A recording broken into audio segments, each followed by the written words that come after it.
Chapter 4. The Ball at the Mansion House. April the 30th. Perfectly astounded at receiving an invitation for Carrie and myself from the Lord and Lady Mayoress to the Mansion House, to meet representatives of trades and commerce. My heart beat like that of a schoolboy's. Carrie and I read the invitation over 2 or 3 times. I could scarcely eat my breakfast. I said, and I felt it from the bottom of my heart, "Carrie, darling, I was a proud man when I led you down the aisle of the church on our wedding day. That pride will be equalled, if not surpassed, when I lead my dear pretty wife up to the Lord and Lady Mayoress at the Mansion House."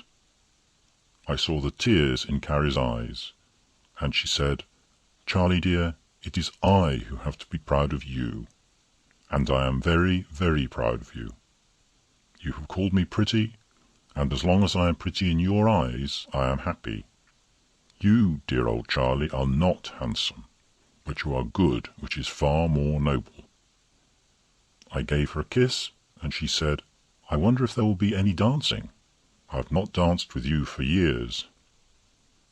I cannot tell what induced me to do it, but I seized her round the waist, and we were silly enough to be executing a wild kind of polka when Sarah entered, grinning, and said, "There is a man, mum, at the door who wants to know if you want any good coals."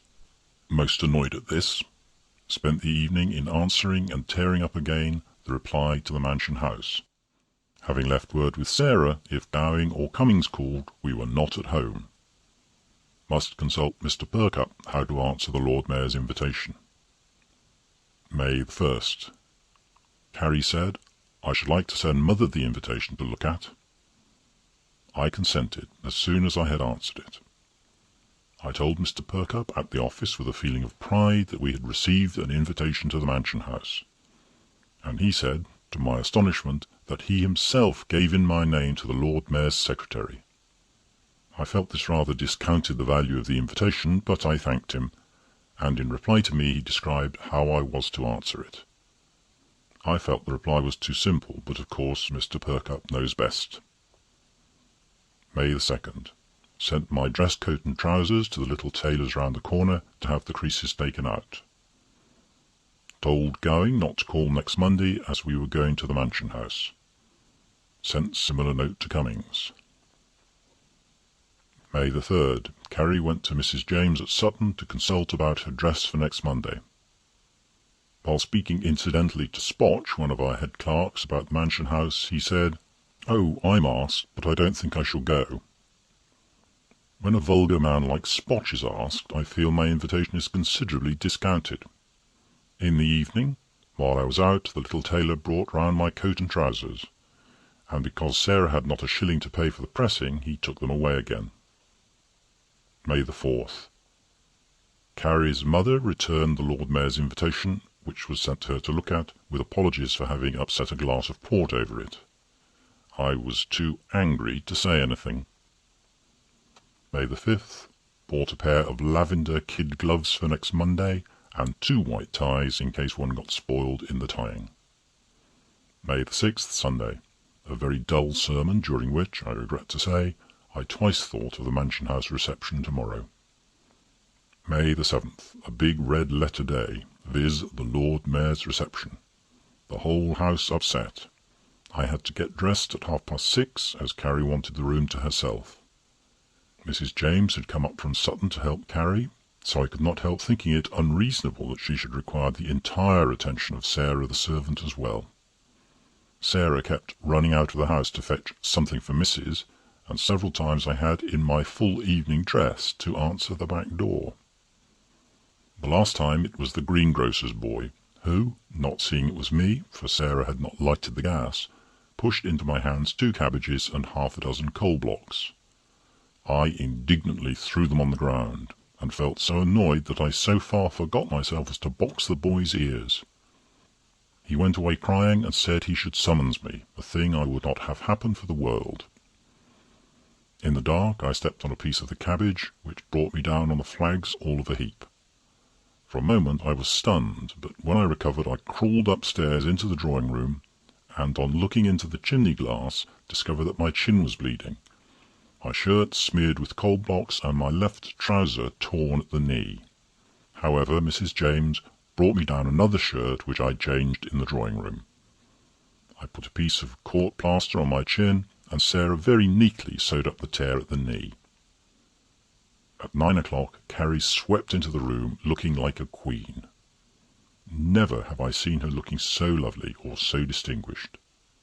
She was wearing a satin dress of sky blue, my favourite colour, and a piece of lace which Mrs. James lent her round the shoulders to give a finish. I thought perhaps the dress was a little too long behind and decidedly too short in front, but Mrs. James said it was à la mode. Mrs. James was most kind and lent Carrie a fan of ivory with red feathers, the value of which, she said, was priceless, as the feathers belonged to the Kachu eagle, a bird now extinct. I preferred the little white fan which Carrie bought for 3 and 6 at Shoolbred's, but both ladies sat on me at once.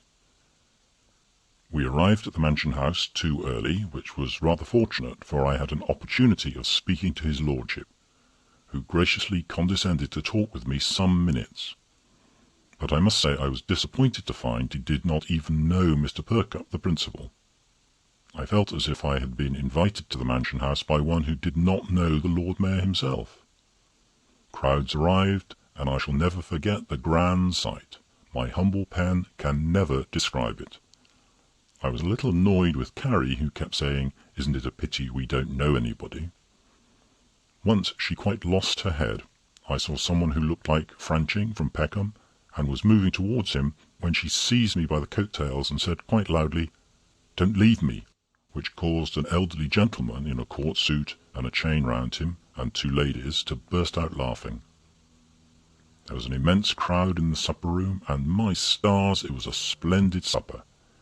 Any amount of champagne. Carrie made a most hearty supper, for which I was pleased, for I sometimes think she is not strong. There was scarcely a dish she did not taste. I was so thirsty I could not eat much. Receiving a sharp slap on the shoulder, I turned, and to my amazement saw Farmerson, our ironmonger.